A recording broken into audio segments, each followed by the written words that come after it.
Sa magandang hapon po sa inyong lahat. Ako ang pinuno ng pangkatatlo at kasama ko ang aking mga kamembro upang ibigay ang kahulugan ng mga elemento ng pelikula. Nilalaman? Ano nga bang nilalaman? Tinutukoy rito ang mga pangyayari batay sa pagkakasunod-sunod nito sa tulong ng sequence script. Nasasalamin sa daloy nito ang layo ng pelikula kung ito ay nagbibigay aliw, nagbubunsod ng interaksyon at nakaka-epekto sa damdamin ng manonood batay sa takbo ng istorya nito. Tema o paksa. Sinasabing ito ang pinakapuso ng istorya dahil ito ang focus ng pelikula. At dito din ang diwang tumatatak sa isipan ng manonood. Pamagat. Ito ang humahatak sa pansin ng manonood upang panoorin ang pelikula sa pamamagitan ng mga salitang magbibigay hinuwa sa kanila panoorin. Maaari sa paggamit ng simbolismo, mga talinaga o pamukaw ng mga salita. Artista tauhan. Sila ang nagbibigay buhay sa pangyayaring umiikot sa kabuuan ng pelikula. Sa pamamagitan nila, naibibigay ang bisang mailarawan at may isahan ng papel na ginagampanan nila gamit ang kanilang talento sa pag-arte. Dialogo. Isa ito sa mga elemento ng pelikula. Dito nakapaloob ang mga linya ng aktres at aktor. Dito rin umiikot ang komunikatibong pahayag kung saan na ipapahiwatig ng mga nagsasalita ang ibig niyang sabihin. Ito man ay sumasang-ayon o sumasalungat, pag-aalinlangan at nanghihinayang. Nagpapatakbo ito upang maunawaan ang daloy ng pelikula. Ang emotion ring. Ito ay importante na may pahayag sa mga manonood. Hatid nito ang aral. Sa pamamagitan nito, naihahayag ang damdamin na nais ipadama ng mga artista mula sa mga salitang kanilang binibitawan o binabanggit. Sinematografiya. Tinitignan dito ang angkop na anggulo upang maipalabas ang tunay na pangyayari sa tulong ng ilaw, lente ng kamera at uri ng shots na ginamit.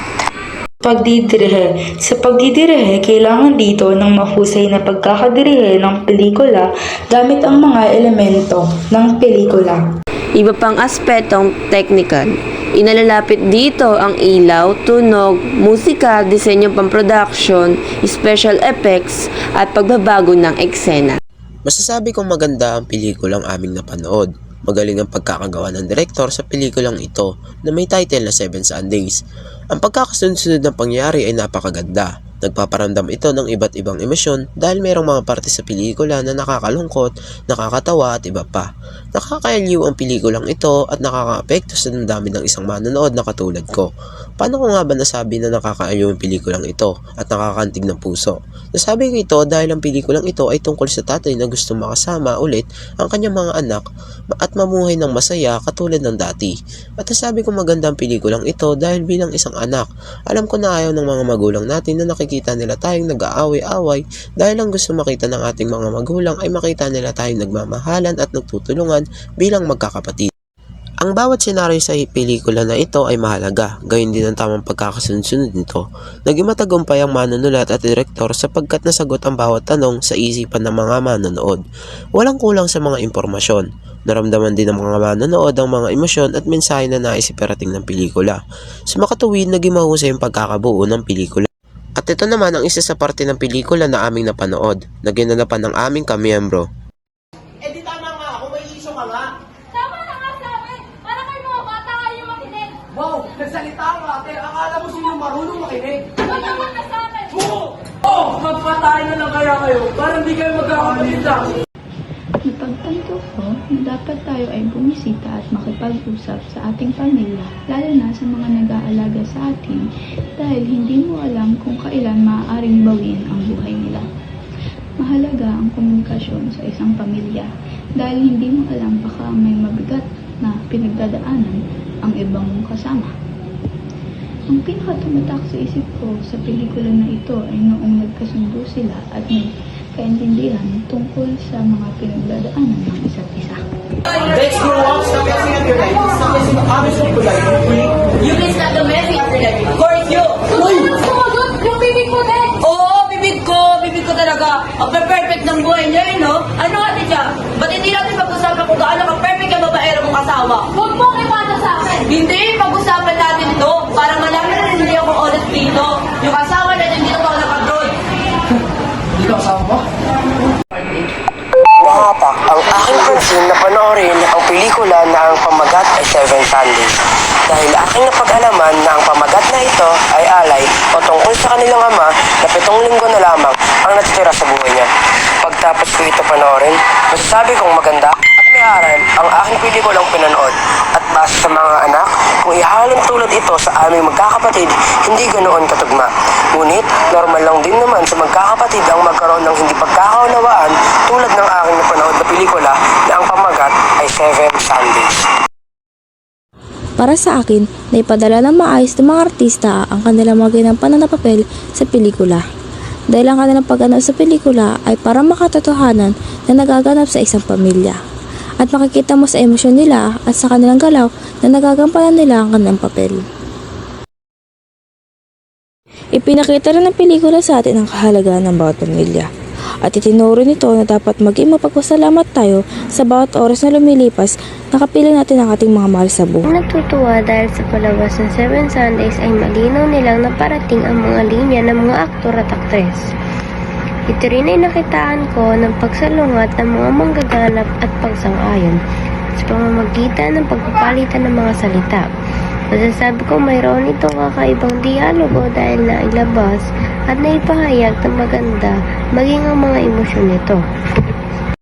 Tsaka ano ba? Ilang beses na namin sinabi sa'yo, tarantado yung lalaki yan. Ang tigas kasi ng ulo mo. Oo na. Kaya hindi ko sinabi sa inyo, kuya, kasi kasalanan ko. Eh, ako gumawa ng problema. Titiisin ko. Kahit binatarantado ka lang yun paulit-ulit, kahayaan mo. Para sa mga anak ko. Dahil ayoko sila kamala ng ama.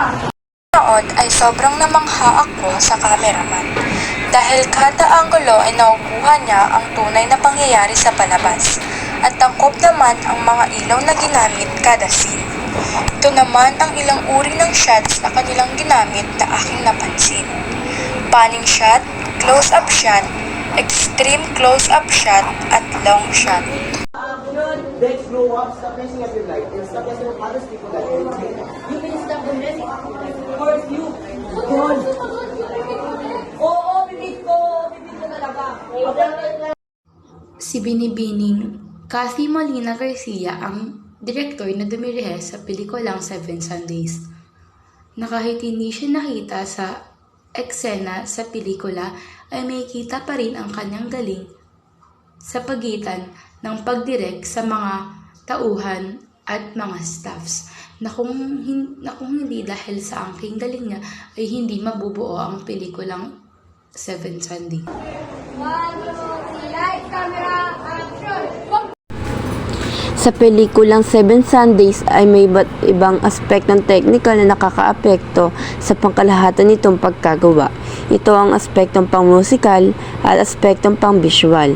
Sa aspektong pang-musical ay nagpakita ng tamang pagpili ng musika sa mga eksena, tulad sa eksena ng pagtatakbo sa liwasan at nagbigay ito ng tamang emosyon ng mga tauhan na nagtatakbuhan. At sa aspektong pang-visual ay malinaw ang mga eksena at ginamit ang tamang anggulo ng kamera at ilaw upang ilahad ang emosyon ng mga tauhan. Eh di tama nga, kung may issue ka nga. Tama na nga sa amin. Para kayo mga bata kayo makinig. Wow, nagsalita ka, ate. Akala mo sino marunong makinig. Huwag naman na sa amin. Oo! Oh!